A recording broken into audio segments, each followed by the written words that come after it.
ابو علي براد، ابو علي براد. معك ابو علي براد معك. بدك تحكي لنا مع سوار والشباب الطيبة مشان نروح كفر جنة نسهر على المي، ما بطفي معنا والله السهر بالمزارع ملينا منه. خلاص هذاك الهبة سوار والشباب كلنا عكيبك وعجبوك هذاك الهبة. كلهم بانتظارك جاهزين يبقى بدك جاهزين. تحياتي على راسي اخوي ابو علي براد، على راس الشباب الطيبة كلها.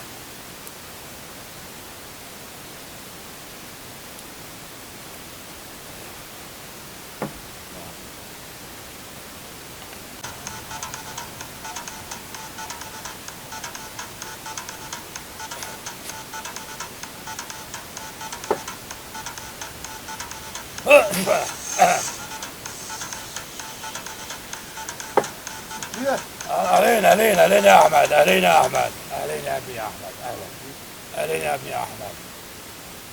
تفضل. خير ايش في يا احمد؟ لك الخير يا حجي. تفضل يا احمد، ايش في يا احمد؟ حجي انا والعياذ انت يا احمد من خيرة الشباب اللي عندي، ومعتمد عليك في مهامي كلها في الشمال، وامين ومجاهد ومقاتل. تفضل يا احمد. حجي انا والعياذ كلمة انا والشباب ايوه جميعا. ايوه 50 شاب الشرفاء اللي معي. ايوه انت صاحي حجي؟ زي ما صاحي جد. عندي منك احمد، ليش فيها السريع؟ حجي بالنسبة للرفعات المترفات ما نحررها. كم مرة حكينا بالقصة يا أحمد، قلنا لك إنه ترفعت وتضيع البيدين الكراد، ما بنفسنا لنفتح معركة، بدنا نحيد الأعداء قدر الإمكان، ما بنفسنا نفتح جبهتين مع بعضهم يا أحمد. يا حجي داعش عدو والكراد عدو والنظام عدو. ليش تنقاتل عدو ونعيف عدو؟ جرابلس حرارات صارت إلنا، الراعي صارت إلنا، ترفعت، كفر ناصح، كفر نايا، هدول ضيعنا. ايمتى نحررن؟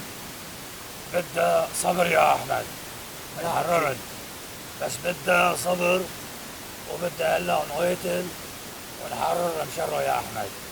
لهونين اعترفت، أنا بعرف إن هيك الشباب ترجعوا ضيعكم، بس بدها صبر يا أحمد. يا حجي لايمتى نضل أداة بإيد غيرنا؟ هذا شو؟ حكي جديد منك يا أحمد. يا حجي لا هو جديد ولا هو قديم. يعني أداة بإيد مين؟ إيدات الغرب يضلوا ينفذوا أجنداتهم هون في سوريا أحساب دم شهدائنا وكتاف شبابنا وأحساب هالدين. انت ايدك مالك صاحي يا احمد. لا صاحي حجي. هو يا احمد الرفعت الضيعة ذكرتك اللي بنحررها، بس بدها صبر. هلا عنا شغل وفي شغلات بعدين قال لك يا احمد. صرف يا احمد صرف.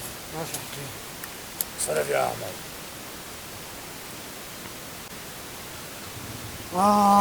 خال حجي أنا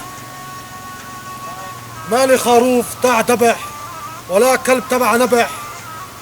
أنا متحمل قذارته ووسخنته عشان نحرر ضياعنا مناطقنا.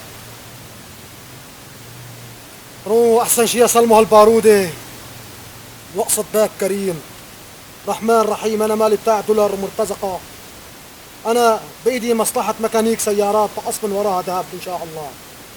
بس أنا مبدأ إن شاء الله لأنصر هالدين، لأحرر مناطقنا، لدافع عن أعراض المسلمين إن شاء الله. حسبنا الله ونعم الوكيل. بس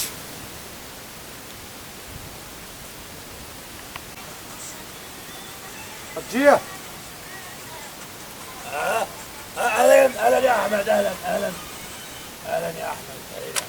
لا أهلا ولا سهلا. خير يا احمد، ايش في يا احمد؟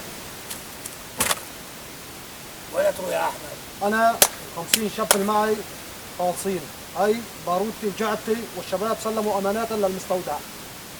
رجع عقلك ومعلوماتك يا احمد، ضياكم ونرجعكم ان شاء الله يا احمد. إن شاء الله اسمعنا من الحكي كثير، يقصد باب كريم. عملنا بما فيه الكفاية يا حجي. ضل معنا يا احمد. الله يعطيكم العافية، استروا ما شفتوا مننا حجي. السلام عليكم. وراه 50 شبة و50 دولار، يجي $1,000,000. والله علي القوة. بس روح احمد، بيجي محمود، بيجي بداله، في غيره كتير. ايش يعني احمد ده يهدني؟